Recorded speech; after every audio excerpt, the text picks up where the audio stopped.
भगवान विष्णु, शिव और दुर्गा एक दिव्य संग्राम का हिस्सा बने। ये कहानी उनके बीच के महायुद्ध के बारे में है, जिसने स्वर्ग और पृथ्वी को एक नया पारंपरिक संबंध दिया। आदिकाल में स्वर्ग में श्री विष्णु और देवी लक्ष्मी का आशीर्वाद था। पृथ्वी पर भगवान शिव और माँ दुर्गा का प्यारा आवास था। ये चारों दिव्य शक्तियाँ सदैव संतुष्ट और एक दूसरे के साथ व्यापारिक संबंध बनाए रखना चाहती थीं। हालांकि एक दिन एक भयंकर आपातकाल आई। पृथ्वी पर दुर्भिक्ष और विनाश का संकट आ पहुंचा और दोनों दिव्य लोकों को अपने संरक्षकों की जरूरत थी।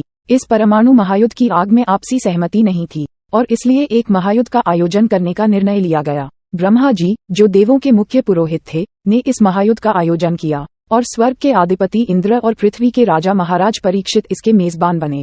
आगामी संकट के सामान्य रूप से 2 साल ही बचे थे, जिसमें दोनों दिव्य शक्तियां अपने प्रिय भक्तों के लिए अपनी दिशाएं प्रकट करने का अवसर प्राप्त करेगी। महायुद्ध की तैयारियों का समय आया और दिव्य सेनाओं का आयोजन किया गया। इस युद्ध में श्री विष्णु अपने गढ़ में रुके, जबकि शिव और दुर्गा अपने धामों को छोड़कर चले आए। युद्ध के पहले दिन महाकाल रूप में भगवान शिव ने अपनी दिव्य गांधर्व सेना के साथ दिव्य सम्राट इंद्र के खिलाफ आक्रमण किया। यह आक्रमण अद्वितीय था, क्योंकि शिव ने अपने त्रिशूल से बारिश की तरह आसमान से तीव्र बाणों को गिराने लगे, जिनसे इंद्र की सेना बुरी तरह से पराजित हो गई। श्री विष्णु ने अपनी गरुड़ सेना के साथ पृथ्वी के दिव्य सम्राट परीक्षित के खिलाफ आक्रमण किया और युद्ध के पहले दिन ही उन्होंने परीक्षित की सेना को प्रज्वलित कर दिया। दूसरे दिन महाकाल और श्री विष्णु के बीच बड़ा संघर्ष हुआ। ये युद्ध न केवल बल का युद्ध था, बल्कि यह एक धार्मिक आग्रह भी था।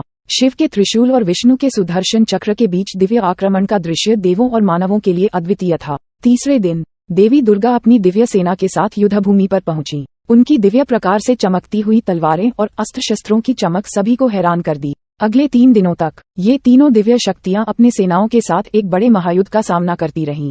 ये युद्ध भगवानों के बीच ऐतिहासिक रूप से महत्वपूर्ण था और सभी लोग इस गवाह रहे। अंत में एक दिव्य समाधान की ओर जाने का निर्णय लिया गया। ब्रह्मा जी की सलाह पर इन तीनों भगवानों ने मिलकर पृथ्वी के लिए अपना आशीर्वाद दिया और स्वर्ग और पृथ्वी के बीच नए संबंध स्थापित किए। यह महाकाव्य बताती है कि जब भगवानों के बीच एक युद्ध होता है तो यह अकेले बल का नहीं, बल्कि समझदारी का प्रतीक होता है। ये भी सिखाती है कि जीवन में समस्याओं का समाधान सहमति और साहस के साथ होता है। इस दिव्य संग्राम के बाद स्वर्ग और पृथ्वी के बीच का संबंध मजबूत हो गया और भगवान ने अपने भक्तों को सुख और समृद्धि प्रदान की। देवी दुर्गा, भगवान शिव और श्री विष्णु के बीच की यह महाकाव्य सदैव याद रहेगी और यह सबको ये सिखाएगी कि एक दूसरे के साथ समर्थन और साझेदारी का महत्व है। इस कथा का सुनने के बाद हम सभी यह याद रखें कि जीवन में सहमति और एक दूसरे का साथ हमें सब कुछ प्राप्त करने में मदद कर सकता है, चाहे हम किसी भी प्रकार की समस्या का सामना कर रहे हों। भगवानों के महायुद्ध की यह कथा हमें ये सिखाती है कि जब हम एक साथ मिलकर काम करते हैं